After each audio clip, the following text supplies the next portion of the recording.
Yep, Quake was a good game. Let's go. Move. How's it going? Welcome back to another great video with your boy, the Savior.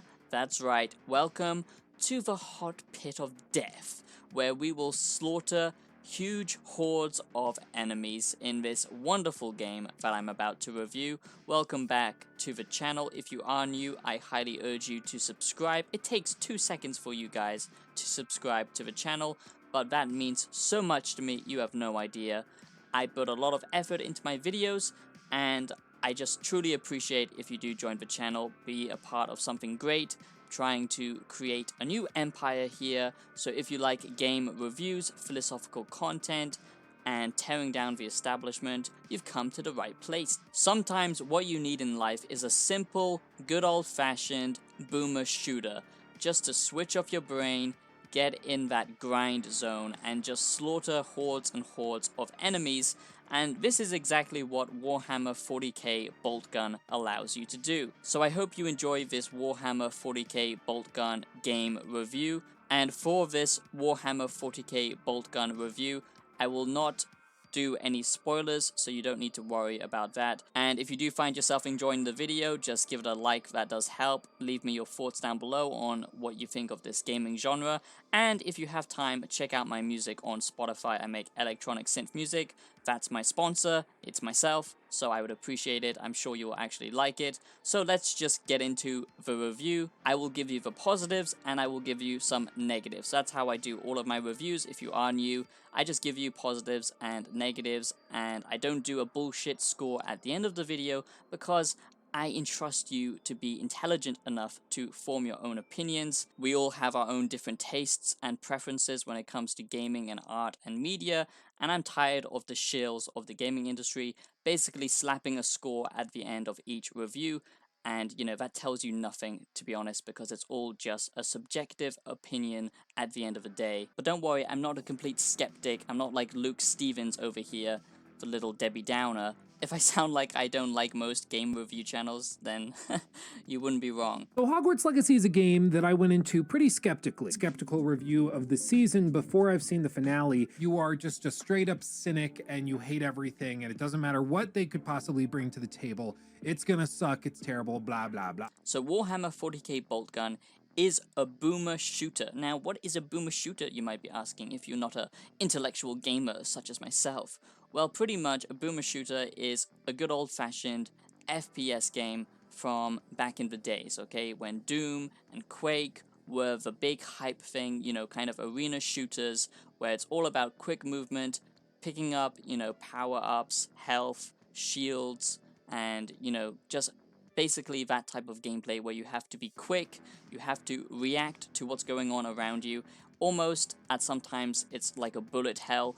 And in the case of Warhammer 40k Boltgun, I would say this is more of a bullet hell than a standard FPS like Doom, because yes, that is frantic, don't get me wrong, but what I love about this game even more is because of its retro vibe and what it's trying to capture, you actually have to not only, you know, be on the move constantly when it comes to, you know, fighting the enemy and thinking of the best strategy to destroy the enemy, but actually because of its retro vibe that it's trying to capture, the bullets that come flying at you are pretty much in slow motion. It's not like modern Doom, it's not like the new remakes of boomer shooters like the modern Doom, where it's trying to be more of a realistic FPS that we're used to, like Call of Duty, even though that's not realistic, but bullets in Call of Duty do travel fairly realistically, and even more so in realistic games like Insurgency. But what I love about Warhammer 40k Boltgun is it's proud to be a good old-fashioned video game. It's not trying to be a movie, it hasn't got cinematic bullshit coming at you 24/7, it hasn't got some kind of woke bullshit agenda. Neil Drunkman wouldn't like this game because sadly you're not a souped-up steroid junkie powerhouse of a woman going around and just throttling every person you see. Yeah, this is a good old classic game which reminds you that gaming can still just be fun, mindless action, and that's okay. Now, I do love games that make you think. I love philosophical games like Dark Souls or games that have strong narrative, but sometimes it's good to be reminded what is the point of video games, why they are different from other media like television, like movies, because this is an interactable experience. And sometimes it's fun, especially if you're a male and you just want to blow shit up. And this is exactly what Warhammer 40k Boltgun allows you to do. It's the type of game that you might see Alex Jones playing while he's taking a dump at McDonald's. And yeah, that's a compliment. There's not a chemical program to reduce fertility.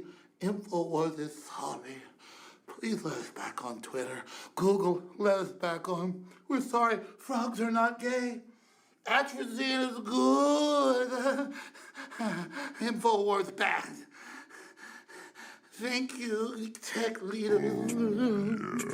So yes, this is a boomer shooter. Yes, it is, capturing the essence of those old retro arena games, and that's why the graphical style here is very different, and I'm going to get into that more.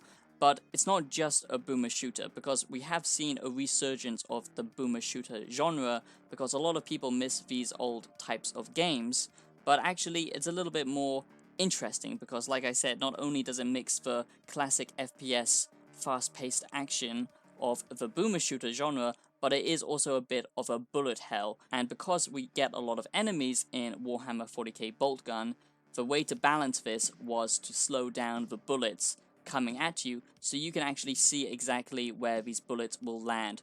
And it's not just for the enemies trying to kill you, but you actually have to think about this yourself, because your gun works the same way. So sometimes you actually need to shoot where the enemy is going to be, not where the enemy is, which adds a layer of frantic, fast-paced action and actual tactical gameplay. There is no aim assist, there is no bullshit x-ray vision. Wow, can you imagine that? A game that actually makes you play the game, and actually you have to have a little bit of skill when you're playing it?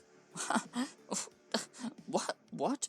So what I like about this is it is a retro game without feeling like an old stiff FPS game. Now, I actually went to an arcade in Tokyo recently just to try out some retro games. It's one of these last surviving retro arcades that are still just hanging on to dear life, and it's so cool because you can play, games all the way back to the early 90s, and they are still in working condition, which is pretty insane.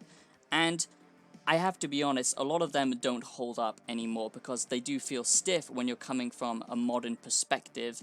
But what I love about, trying to bring back boomer shooters or trying to bring back retro games but giving it a new coat of paint is it allows you to appreciate retro games and what birthed video games to begin with, while updating things that need to be updated, like latency issues, like movement speed, keeping that retro feeling still alive, but updating things to still make it look presentable. For example, the lighting in this game, the particle effects in Warhammer 40k Boltgun, and that is a great artistic style choice because it allows you to appreciate the retro 2D graphics. It's a feeling of impact with your weapons that makes this feel up to date and modern, and the control scheme, of course.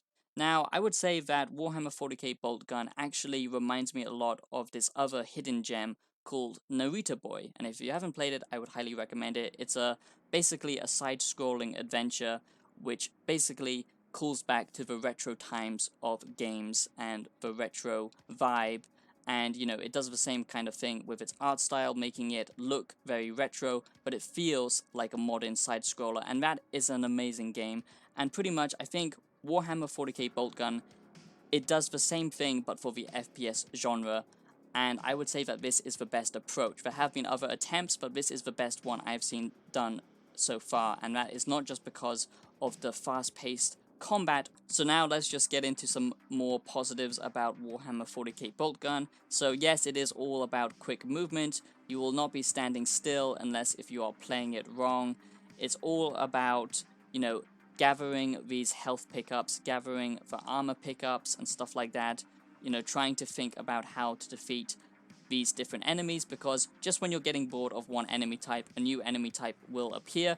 And what this game does well is enemy variation. There are tons of enemies in this game, and there are different ways to dispatching them, which is always great. The AI aren't exactly geniuses, they do just kind of stand around and they are kind of dumb by design, but that's because it's not about the AI, it's about how many you're actually facing at one given time and how much you have to juggle dodging between bullets, moving around, managing your ammo count, and basically gathering all of these different supplies together so you don't just get overwhelmed. It's all about, you know, just holding off this horde, which is always fun, and it never feels old because, like I said, there are lots of enemy variation, and the bullet hell aspect of the game makes it feel fresh within the boomer shooter genre, which I like. So you do get some pretty cool weapons like the shotgun, but they don't actually react like how you think they would react because this is a very different type of boomer shooter, so just expect things to be a little bit different. For example, when you're using a shotgun,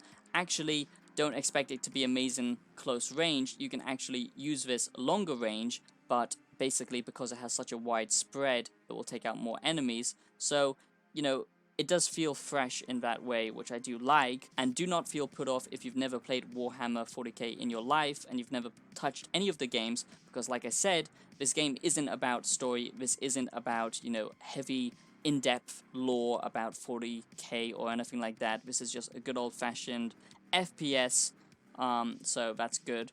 And you do get a melee weapon, which is the chainsword, which is always fun to use, and what I love about this is the art style, like I was talking about. You know, it blends modern game design with the old retro graphical style, and some things they actually do in lower frame rate. For example, reloading your weapon, the way the enemies move and turn, you know, you can catch a glimpse of them and you can see it's just a 2D image, stuff like that, which is always fun and, you know, just reminds me of older games. And I do like that kind of retro vibe, but sometimes it is a little bit of an odd mix because your movement is updated and you're, you know, moving around at 60 FPS, and then sometimes, you know, things can just look super slow because of the deliberately slow FPS, and that sometimes does kind of take you out of the experience. Even if it looks cool, I just think that is a slight negative, but it's a very tiny one. Now, the level design here is well done because it's all about open spaces. Only sometimes will you be in tight corridors because usually you will be facing so many different types of enemies, and especially with the boss battles, you know, you need wide open spaces to engage with the boss battles because most of the time it's not just one single boss, there are lots of other enemies on screen as well. So the level design I think is well done because you will be hopping around, moving around very quickly, and I do like the fact that there is, you know, variation within the level design. It does allow for some verticality, although nothing like newer games or modern Doom where you can zip around with, you know, a grappling hook or something like that. The art style is well done. It does make you feel like you are in a gritty battle zone, and the gore here is always fun because, you know, a lot of games now are kind of tame, but this one just goes all out on the gore, and it reminds me of the good old days where, you know, like in Fallout New Vegas, you can just blow enemies apart, stuff like that, which is pretty refreshing to see. And there are some hidden areas that I won't spoil, you know, baked in the levels, set levels, but there aren't many of them, and they are quite easy to miss. Another positive is, yes, there is actually a retro polygon slider. That's pretty cool, right? Because if you don't want your game to look completely pixelated, if you do like the slightly more sharper look of modern games but still keeping that retro vibe, you can actually customize the game yourself, which I appreciate. They know exactly the type of people who are gonna be playing this game, and the fact that this is coming out on Switch is super nice because I think this fits the handheld device, you know, pretty well, even if the controls will be a little bit weird. Obviously on PC, keyboard and mouse, this will feel, you know, probably the best. And like I said before, a big positive is the sound design, is the sound FX, and the retro, heavy duty music that you will be listening to as you battle it out. As a man of culture, as a man who makes music and, you know, kind of industrial heavy synth music, I think you're gonna love the music on hand here. It's a very nice combination. So at times this does feel very simplistic. If you compare this to, you know, other big FPS games, of course this is going to be very stripped down, very simplistic, but this isn't trying to be competing with that type of game. This is trying to just fit its own small little genre of boomer shooter, you know, good old retro arena combat fun, if you get what I'm saying. And for that, it does an amazing job. But yes, if you're the type of person who gets bored easily, don't expect one level to feel massively different from the next. But if you just want to sit down and actually have a challenge and engage with some good old-fashioned video game violence, then this is perfect for you. But just don't expect anything amazing. I think they could have added some stuff to make it a little bit more interesting, to break up the combat, like some platforming, actually good platforming, not tedious shit that we get in most first-person games nowadays, or some puzzles, some hidden tasks like we get in the newer Doom, where you find these hidden rooms and you can basically complete different tasks that focus on, you know, time limits, or, you know, fighting unique enemies with a certain playstyle. So there are a few negatives. I always like to do that, you know, give some feedback on the game. I always like to include my thoughts and opinions on stuff that should have been included, just to help, you know, keep the creative process alive, because I feel that is under attack, especially nowadays in modern day gaming. And like I said, the enemy variation is nice. The tactical choices that you make as a player does feel good, and it is nice to actually have something that isn't holding your hand for once. The bosses are a little bit on the negative side because they are very safe and they are kind of predictable and boring. Nothing, you know, that really makes you think. The Warhammer 40k Boltgun review videos will probably not mention this, but I think it's very important, and it's one of the things that I picked up on most, which is actually very refreshing, especially when it comes to modern day FPS games, and I don't see many people talk about it, and that is the time to kill in this game is actually what makes it feel better than most FPS games nowadays, because it is actually very short. So all in all, I would recommend Warhammer 40k Boltgun. It is a nice callback to the OGs, and if you're a cynical, bitter old man, you will love this even more. I do hope you enjoyed my Warhammer 40k Boltgun review, and I hope that you stick around to the channel. You join the Savior Empire today as we cover more games, we talk about more interesting dystopian stuff in the future. This isn't, you know, a heavily focused, massive AAA game with so much to do, so much things to see, so much different things to unlock, many different playstyles. It is simplistic by design, but that is what makes it refreshing. That is what makes it fun to play. But if you're not a fan of that type of game, you will not like this here. But otherwise, this is great. If you did enjoy my Warhammer 40k Boltgun game review, please do leave a comment down below, subscribe, and give the video a like. Consider dropping a thanks, that helps support the show, or become a member to get extra content. I have a whole playlist of extra videos that you can get access to. That is how I can keep doing this. And I will see you in the next video. Have a great day. Peace out.